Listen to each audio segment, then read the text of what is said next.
نن مونږ خبره کوو د یو داسې ایټم باره کې چې اکثر ملګري موږ نه په کمنټونو کې پوښتنه کا او بل که په عام روټین کې وګورو نو اکثر خلک له دغې ستونزې سره مخ دي.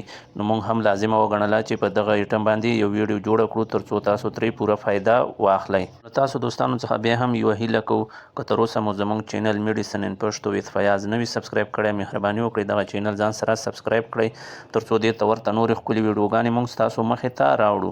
نن موږ خبره کوو د کوناز لوشن یا کوناز شیمپو باره کې. د دې فواید څه دي، د دې نقصانات څه دي، دا په څه کې استعمالیږي، د دې ټولو پوښتنو ځواب به انشاءالله ستاسو په دې ویډیو کې ځواب شي. نو ویډیو را سره تر اخره پورې وګورئ.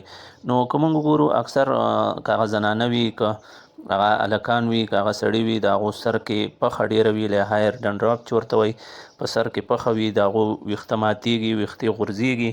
نو د دې لپاره کوناز شیمپو یو ډیره بهترینه شیمپو ده او دې سره که هغه کسان که هغه زنانه وي که سړي وي د هغو ویښتان غورځېږي ویښتې ماتیږي او په سر کې پخه وي په سر کې خارښ وي او د دې نه هغه ډېر زیات پازاب وي په مشکل کې وي. نو دې لپاره کوناز شیمپو یو ډیره بهترینه شیمپو ده او د دې په استعمال سره د دغه ستونزې حل ممکن دی. نو موږ هم لازمه وګڼله چې په دغې باندې ویډیو جوړه کړو. د استعمال ښه طریقه یې دا ده د کوناز د شیمپو چې دا په هفته کې کم از کم 3 ځل استعمال شي. دا نه چې تاسو هر ورځ په دې باندې سر ووینځئ. که یو چا په سر کې لږه پخه وي هغه کولی شي چې په هفته کې حد اقل 1 ځل یا 2 ځل استعمال کا. خو په نارمل روټین کې چې ضرورت وي او پخه په سر کې ډیر وي ویښتې هم غورځېږي ویښتې ماتیږي او کمزوري وي نو هغه کولی شي چې دا په هفته کې 3 ټیمه استعمال کا. د استعمال طریقه یې دغسې ده چې کله سړی لږ په سر باندې اوبه واچوي او سر یې لوند شي هغې نه بعد دغه کوناز شیمپو دې په سر باندې ولګوي او 15 منټه دې پرېږدي تر څو دا زګ چې کوم دی دا په دې ویښتانو کې وچ شي. هغې نه بعد دې بیا ومینځي.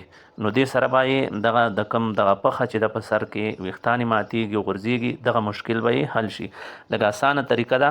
اول دې سر لوند کا هغې نه بعد دې دغه شیمپو په سر باندې ولګوي هغې نه بعد دې 15 منټه پرېږدي 15 منټه بعد دې بیا سر ومینځي. نو دې سره به یې انشاءالله په سر کې پخه وي ویښتان یې غورځېږي ویښتې کمزوري نو دې سره به یې دغه مشکل حل شي.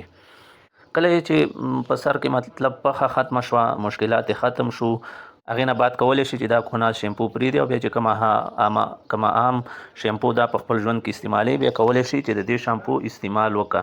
نو کوناز شیمپو دا ملټي نیشنل کمپنۍ ایټ کو جوړه کړې ده او که پرایز ته راشو هم پرایز هم د دې یو ډیر مناسب پرایز دی.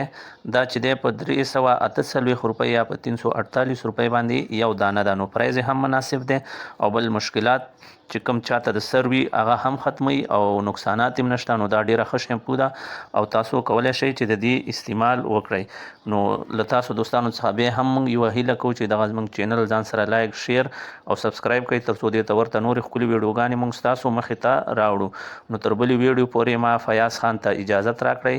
د الله تعالی په امان د خپل ځان او خپلې روغتیا پوره خیال وساتئ.